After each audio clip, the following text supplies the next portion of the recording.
Welcome, everybody. We have today's guest with us. We have Dani Filth of the legendary band Cradle of Filth. Welcome to the show, Dani.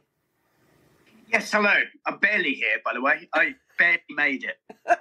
But you're here. That's all that matters. Yes, indeed. So, Dani, 32 years with the band and still going strong. Did you ever think in a million years that when you started this band, it would be so successful over the years with tours all over the world? Well, I guess when you start a band, that's the paramount thing in your mind. You don't picture yourself on stage in front of no one. But yeah, I mean, it's obviously quite an accolade, quite a thing to get to 32 years. Thanks for pointing that out to everybody. I am actually only 35. And speaking of tours, you recently wrapped up your tour with Devil Driver. So how did that all go?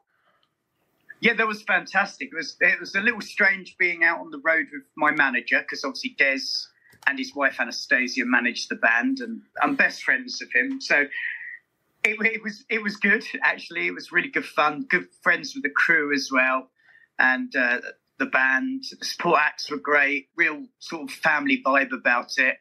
Obviously, we were co-headlining, so it was only an hour set each. But yeah, we crammed some good stuff in there, and all the gigs were great. Most of them were sold out. Really enjoyed it. We've got a second leg happening in September. And we're here today to talk about the new album, Trouble and Their Double Lives, your first live album to be released in 20 years. But the album also includes 2 new songs as well as 2 bonus tracks. And the album actually starts off with a new song, She Is Fire. And the other new song, Demon Prince Regent, coming just a little halfway through the album. So, Dani, this being a live album, why did you want to start it with the studio track? I just thought it laid out better that way. When we came to assimilating the album, we obviously had to think about what tracks we were going to put on there. And although there was a 20-year distance between this and our prior live album, we didn't want to repeat anything. We also want to put fan favourites in there. We wanted to showcase something that was current. And since this release, there's been a slight lineup change. So we decided to press reset on the album writing. So these 2 songs were kind of stuck in stasis, as it were. So we thought, yeah, this is good for everybody. You know, they're getting 16 live tracks, 2 new songs. It's a good representation of Cradle of Filth at the present. Well, I loved the new songs, and She Is Fire kicking off the album, giving us all a taste of what a new studio album is going to sound like, and it's so powerful with those great guitar leads. Now, are you currently busy writing for a new album? Well, just prior to doing this interview, I was finishing off a song. We're due to be in the studio. We've got Sick New World in Las Vegas at the beginning of May. And as soon as we get back from there, literally as soon as we step off the plane, we're in the studio recording drums for our new album, which is tentatively due for release this time next year. Oh, nice. Nice. So, but getting back to the live album now. Now, the bio states that the music for this was collected from tours that spanned over 6 years, from 2014 to 2019. So tell us about choosing these tracks and what challenges you face when putting this live album all together. Well, I think Rebel Company actually got the dates wrong. It's actually a 4-year period. But okay. even so, there was this thing called the pandemic. I don't know if you heard about it. But, it kind of delayed a lot of things. It delayed our previous album, Existence is Futile, by a whole year.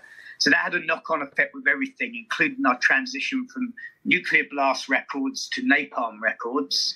And then, obviously, we had a slight lineup shift. And so, like I said, press reset on recording, writing for the new album. So that left us with a space. And at the same time, relatively around the same time, our sound engineer happened to mention he'd recorded most of the shows during that 4-year period. So we were like, put 2 and 2 together and thought, well, this is an apt window possibly to release some live stuff if it's any good. So we put our studio engineer onto it, and he sort of trawled through, found stuff he thought really worked, had full of energy, because obviously this is just stuff coming straight from a desk. Mm-hmm. So he had to tart it up a little bit, and hey presto, here we are. And now, who produced and mastered all these live tracks, and how long did it take to put all this together? Because there are, like you said, 18 songs on this, and that seems like a rather daunting task. And he did a great job because he mixed in just the right amount of banter and clapping. Sometimes some of these live albums go on and on and on and on and on with all the clapping, It's like, where's the music? But they just seem to get the balance just right, Dani.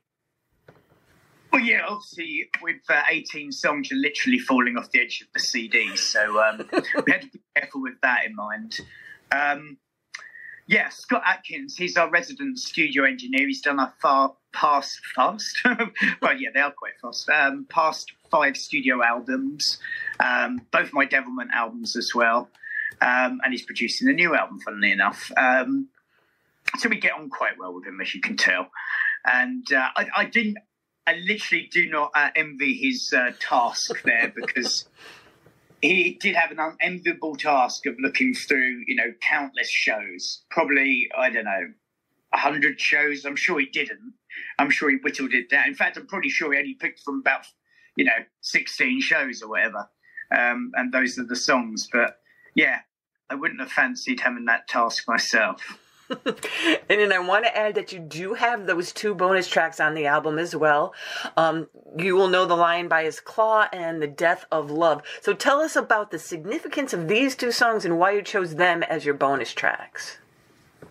Well, basically, because if you're constructing a live album, we were constructing a live album, we had so much criteria to kind of adhere to. Not repeating songs from the previous one, fan favourites, obviously tracks we'd played in that 4-year period, and balancing them out, and also having, like a equal smorgasbord. What the hell am I talking about? A smorgasbord of tracks from, across our back catalogue. So everything from our debut album, The Principle of Evil Made Flesh, Rumidian, Damnation, Cruelty and the Beast, whatever, up to Cryptoriana. So we wanted to give like a good representation of the band and not focus on one particular era. So yeah, it was really hard, and I think just by default only those 2 tracks became the bonus tracks, and they were bonus because they wouldn't fit on the vinyls, because the vinyl is obviously 4 sides, 2 double album, 4 sides, and just made it very, very tricky. So they became bonus tracks on the CD. Sorry, it sounds dispelling the myth of like actually using our brains there for some reason. They just happened. So tell us a little bit about the cover art now, Dani. Tell us a little bit about the cover art, kind of how it, blends in with the album, and a little bit about the artist. Chris Perner. It's just someone I met online, and I liked his work, and he had some stuff that he'd just been working on, which was very apt, and kind of represented the title "Trouble in Their Double Lives." Infers that we're trouble, and this is our double live record, or we have a hidden agenda, a secret side to ourselves. Originally, it was going to be very serial killer based, and then I met up with Chris and saw his stuff and thought, yeah, this is perfect. It's just very surreal looking, and kind of insinuates some weird, unholy gathering. And now, Dani, also with the summer tours coming up, you guys going to be pretty busy for the rest of the year? Well, we're quite lapsed actually this year. We're only doing for the summer festivals, but then the second leg of the personally not, but second leg of the Double Trouble Live with Devil Driver in September. Then we're hoping to go down to South America for the rest of the year. And of course, the reason we're only doing a few shows over the summer is because we're going to be in the studio writing our new album. But we also have, despite the new album and a forthcoming video for it, we also have our collaborative single, charity single, with Ed Sheeran coming out, hopefully this summer. Well, that's the plan. And what charity is that for? Pardon? What charity? You said you had well, we can't speak about the single at the moment. We can't speak about the charities either, but Ed has his charity, and Cradle of Filth have our charity as well. Okay. And the reason we're doing it because we think it's really beneficial for both, and they're both worthy causes. And I just think it's a great, like, people are like so baffled by this whole collaboration. They're like, what the hell? What is it going to sound like? And I think that gives it a little bit. It's a very serious, very cool song, very catchy, very much like an Ed Sheeran meets Cradle of Filth song. And acoustic, him singing. There's even a blast beat in there, me screaming. It's a good mashup. Well, a monster mashup. And I want people to hear it, but I'd like for it to get outside the box as well. Mm-hmm. Because, like I said, I want it to benefit charity at the same time. And I think it will be a novelty to some people, but it's not a novelty single. It's not like, a comedy duo thing or something like that. It's deadly serious. Well, that gives us something to look forward to now. So, I can't wait to hear this one. Like you said, the first thing in my mind was like, what the hell? Yeah. So Dani, if people want to learn more about the band, find out when that single is coming out with Ed Sheeran or anything else, what are like the best sites, the websites that they could go to keep up to date on Cradle of Filth? Well, we're so medieval in our ways. We only use carrier pigeons now. Seriously, no. Facebook, Cradle of Filth, obviously. Mm-hmm. Dani Filth, and Instagram, Dani Filth Official, and the same applies to Cradle of Filth as well. They're the best things, really. And from there, you can just hop onto, our private sites and our merch page and whatever.